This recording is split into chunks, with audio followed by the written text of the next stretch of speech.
নমস্কার বন্ধুরা, আজ আমার আলোচ্য বিষয় কেদারনাথ ধাম, যা উত্তরাখণ্ডের বিশাল গাড়োয়াল হিমালয়ের তুষার আচ্ছাদিত পর্বতমালার মধ্যে অবস্থিত।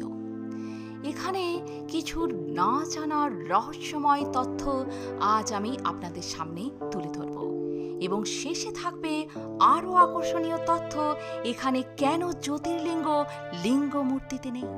তো চলুন শুরু করা যাক।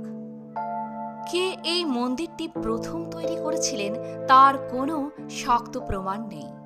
যাই হোক, ঐতিহাসিক এবং ধর্মীয় গোষ্ঠী দ্বারা তৈরি অসংখ্য তথ্য রয়েছে। কেউ কেউ বলে যে মালওয়ার রাজা ভোজ, যিনি 1076 থেকে 1099 খ্রিস্টাব্দের মধ্যে রাজত্ব করেছিলেন, তিনি এই মন্দিরটি তৈরি করেছিলেন। যদিও অন্য একটি তথ্য থেকে পাওয়া যায় যে একজন মহান হিন্দু ঋষি, সাধক এবং দার্শনিক আদি শঙ্করাচার্য 4th শতাব্দীতে 4 ধাম যাত্রা পুনঃপ্রতিষ্ঠার প্রচেষ্টায় এই মন্দিরটি তৈরি করেছিলেন। অপরদিকে একটি তত্ত্ব এও পরামর্শ দেয় যে দ্বাপর যুগে তাদের তপস্যা করার জন্য ভগবান শিবের কাছ থেকে ক্ষমা পাওয়ার চেষ্টায় পাণ্ডব ভাইদের দ্বারা কেদারনাথ ধাম নির্মিত হয়েছিল। যাই হোক, বৈজ্ঞানিক গবেষণা প্রমাণ করে যে মন্দিরটি পরবর্তীত বাস্তু সংস্থানের কঠোর পরিস্থিতি সহ্য করতে পারেননি।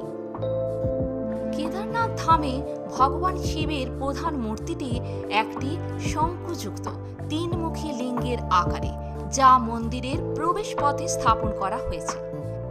মন্দিরের ঠিক বাইরে নন্দীর একটি মূর্তি, ভগবান শিবের স্বর্গীয় ষাঁড়ও রয়েছে। এই শঙ্কুময় কালো পাথরের গঠনটি মন্দিরের অভ্যন্তরে ভগবান শিবের রূপে পুজো করা হয়। কিন্তু জানেন কি, এখানে জ্যোতির্লিঙ্গ লিঙ্গ মূর্তিতে নেই কেন? তো চলুন জেনে নেওয়া যাক। কুরুক্ষেত্র যুদ্ধের পর জাতিবধ জনিত পাপ থেকে মুক্ত হবার জন্য পাণ্ডবরা স্বর্গারোহণের জন্য মহাপ্রস্থানের পথে যাত্রা করেন। হিমালয়ের বিভিন্ন স্থান ঘুরেও তারা শিবের দর্শন পান না, কারণ শিব তাদের দেখা দেবেন না বলেই লুকিয়ে থাকেন। ভীম তখন কঠোর তপস্যা শুরু করেন কেদারে এসে। ভীমের তপস্যায় বিঘ্ন ঘটানোর জন্য শিব ভীষণাকৃতি এক ষাঁড়ের রূপ ধরে ভয় দেখাতে থাকেন। শিবকে চিনতে পেরে ভীম দুপাশে 2 পা রেখে পথ অবরোধ করেন। শিব এবার ভীমকে তাড়া করলে ভীমও ঝাঁপিয়ে পড়তে যান তার উপর।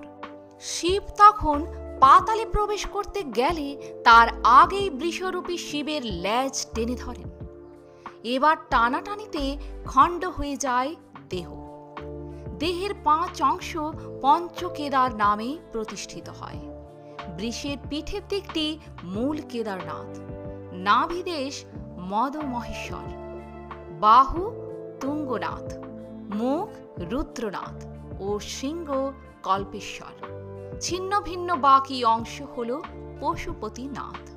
তবে নেপাল দেশের পশুপতিনাথকে অবশ্য পঞ্চকেদারের মধ্যে ধরা হয় না।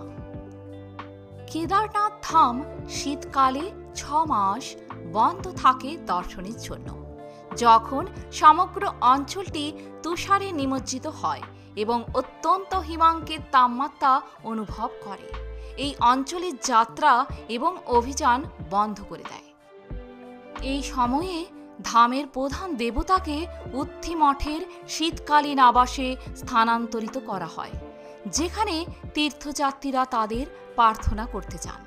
এই সময়ে কেদারনাথ ধাম মন্দিরটি একটি অনন্ত শিখা বা অখণ্ড জ্যোতির সাহায্যে ভিতর থেকে আলোকিত থাকে, যা অলৌকিকভাবে মন্দিরের দরজাগুলির দর্শনের জন্য বন্ধ থাকার সময় থেকে মন্দিরের দরজা খোলার সময় পর্যন্ত নিভে যায় না। এই শিখাটি অত্যন্ত পবিত্র এবং ধার্মিক বলে মনে করা হয়, কারণ মন্দিরটি বন্ধ থাকা 6 মাস জুড়ে এটি নির্বাপিত হয় না।